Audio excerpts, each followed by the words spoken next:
So I have the amazing blessing of working with some awesome crisis counselors. And something that we have to pay mind to, we all have to pay mind to, especially in this day and age, is refilling our emotional cup. And what I mean by that is self-care allows us to refill our energy so that we can in turn pour energy for others. If you have an empty cup, there's nothing to pour for others. So what I'm going to do today is teach you guys how, my CCP friends, my crisis counseling program friends, or anybody else who happens to see this video, how I make my bath bombs. Now, I used to sell these, and I used to sell a lot of these. So this is a great recipe. There are a few differences, and I'll explain the modifications that I made as I'm working here.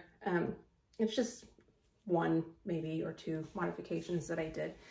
So I'm going to go ahead and put you down here to the table. And this is normally my art studio. And it's been converted today so that I can film this for you. Now, goggles, let me tell you, I learned the hard way. Making bath bombs, not wearing my goggles. Citric acid bath bomb mixture hurts in your eye when it's raw. I don't know what I mean by raw. I suppose when it's not in your bath water. When bath bomb mixture hits you in the eye, it hurts. Let's just say that. All right. So what I have, and this is one of my modifications, I normally use cocoa butter or shea butter mixed with a little bit of a soft oil such as sweet almond, which is really good on the skin. It absorbs really quick. So it's going to be light and it's going to absorb. But I wanted to make this so the oils would be easy to find. You could just grab it at the grocery store if you wanted to. And another kind of modification that I added to this, and this is something that I put in the bath bombs that I sell. I put an emulsifier, polysorbate 80. So I put 2 ounces of coconut oil and 0.70 ounces of polysorbate 80. And what the poly does is, instead of your oil rising to the top of your bath water, as well as any colorants that you might use, it's going to disperse it out into the water so that when you drain the bathtub, you're not going to have that film of oil or colorants that are going to just stick to the sides of your bathtub or even to the bottom of your bathtub. Now, that being said, even though it has polysorbate 80 in it and it's going to disperse those oils, you always want to use caution when getting in or out of your bathtub because surfaces can be slippery. One thing that I'm doing, and I normally do this, is use 99% isopropyl alcohol as my wetting agent. Now, I didn't start doing this until I had some experience under my belt because your bath bomb mixture does tend to dry out quicker when you're doing this. The advantage is that your bath bombs themselves will dry quicker and harder than if you use something that has more water in it. Plus, it's not going to activate your mixture as you're pouring it in because water activates bath bombs. I would suggest starting with witch hazel or 71% isopropyl alcohol. Unless you just want to be a wild child like I am and just go ahead and go for the 99%. All right, so fragrance that I'm using today, this is my absolute favorite for Bath & Body. It's from Brambleberry. It's a soap supply company, soap making supply company, ginger ale. Now, I'll tell you what, it actually smells like the soda, even when it's in your bath product. Of course, baking soda. I have cornstarch that I buy from Bath & Body Supply Company. I have citric acid. You can get this off of Amazon, or you can also purchase it from like a Bath & Body Supply Company. I have heavy cream powder. You don't have to add any milk powder. It will give you a little bit of foam as your bath bomb is fizzing in your bathtub. Plus, I just think it really just kind of takes care of your skin. Milk powder will do as well.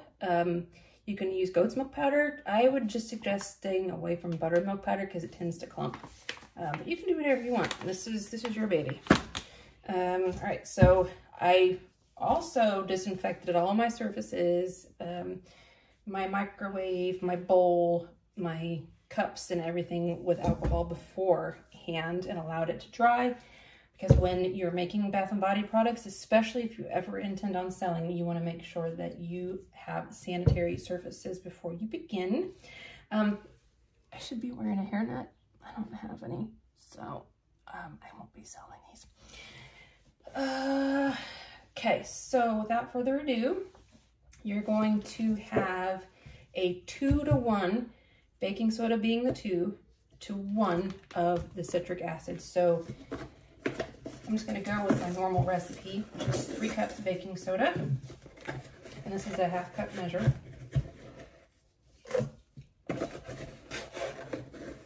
So that's 1.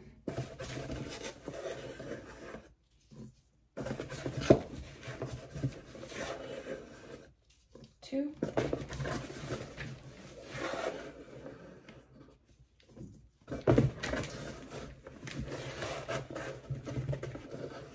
And 3.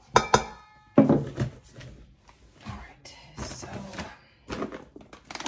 citric acid. I'm normally be wearing a mask right now too because it can tickle the back of your throat, but I do, but guys won't be able to hear me for this. So it's 1.5 cups of citric acid. There's 1.5. Ooh, it's tickle on the back of my throat.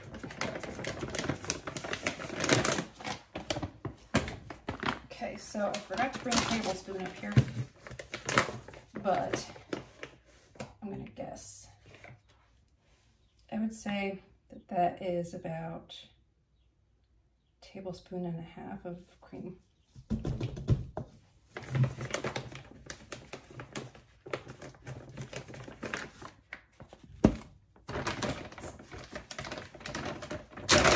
Cornstarch.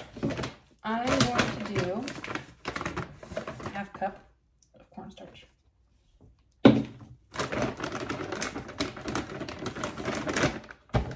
Okay.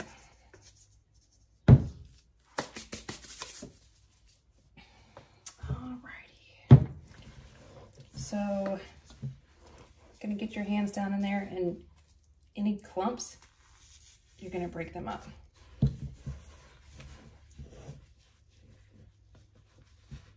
What happens when you have clumps, it doesn't really affect the performance per se.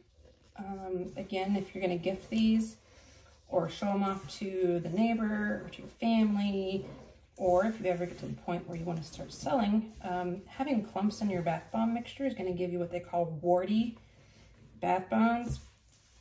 Just like where you have these little like uncolored bumps on the top of your bath bomb. It makes you look like a noob, which it's okay to be a noob. Everybody starts off new, but I mean, if you're selling, you just want to look like you've been doing it for 20 years. That's just my 2 cents. Look like a pro. All right. And normally, if I'm doing a big batch like this, I get out my mixer, my KitchenAid, and use it to help me break up clumps, help me disperse the oils, help me disperse the wetting agent. And I'm not going to use any colorant today. One reason, I like to use FD&C, and there's a process that I use to get those ready to put in a bath bomb, and I didn't do that. So we're just going to keep it simple. I'll post another quick video once these are dry of how you can make these really pretty without adding any color to the actual bath bomb base. And I do that by painting them. So stay tuned for that one if you would like to learn how I paint my bath bombs. think I've got most of the clumps out. I'm going to go ahead and take my polysorbate and my coconut oil mixture.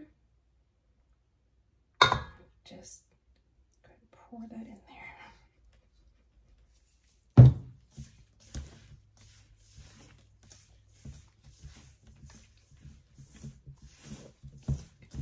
Ugh, need the mask on. I don't know if you can see that powder flying up, but that's going straight to the back of my throat.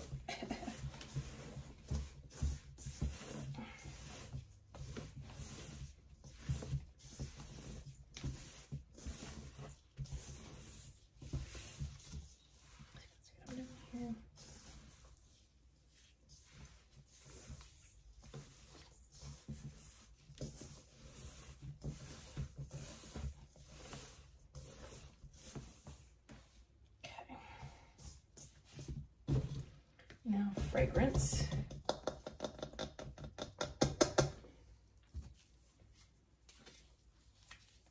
About 2 tablespoons or a ½ ounce. This is fragrance oil. If you're using essential oils, they are a different creature. You got to be careful not to use too much or they can irritate your skin. Same thing with fragrance oils, but I would definitely just check. Essential oils can cause people with certain health conditions or sensitivities to have reactions. So if you have an essential oil in mind that you would like to use, certainly check on a website about essential oils, whether or not there are any contradictions to you with a health condition or using a medication to whether you should use that essential oil or not. Lavender is generally a safe bet. Tea tree, eucalyptus can all be fairly okay to use across populations. Citrus essential oils can cause sensitivity to the sun, especially if you're going to use it in a product that you leave on your skin. But again, I would just double check if you have any health conditions or sensitivities before you put an essential oil in your product. Now, fragrance oils also have usage rates. If you're going to use them directly on yourself, you really need to pay attention to that. This product is going to be dispersed in water, so it's going to be diluted.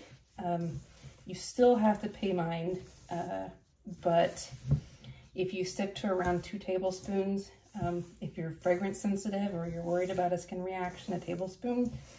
I tend to like my bath bombs really fragrant, so that's why I go on the heavier end. Now, my wetting agent, I actually pre-measured. An ounce is what I do of the isopropyl alcohol.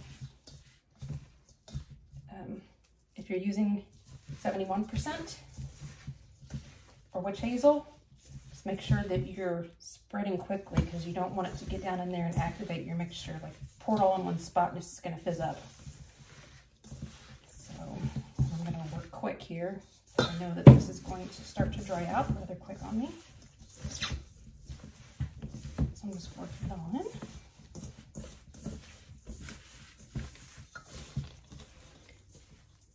And also, be prepared to make a mess.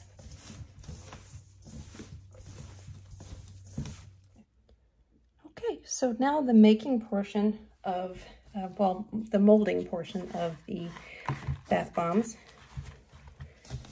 So just going to show you real quick. I'm packing these in pretty tight.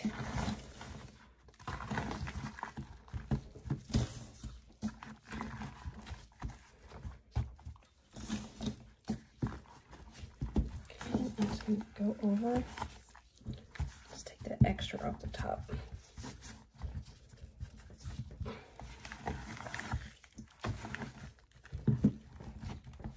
Just packing it down as tight as I can.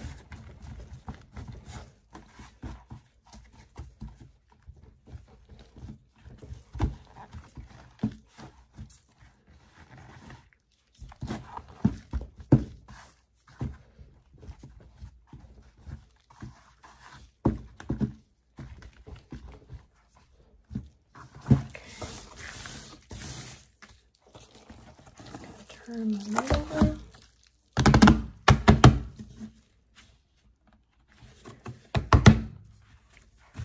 And you can mold these one at a time. And you can kind of maybe see the detail. What I'm going to do is I'm going to go over these with some colors and paint them, hand paint them.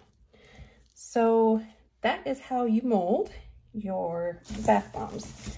So this mixture will give me probably another, the size, probably about another 6 bath bombs, maybe 7. So I will post another video when these are ready to start hand painting so that you can see how I hand paint them.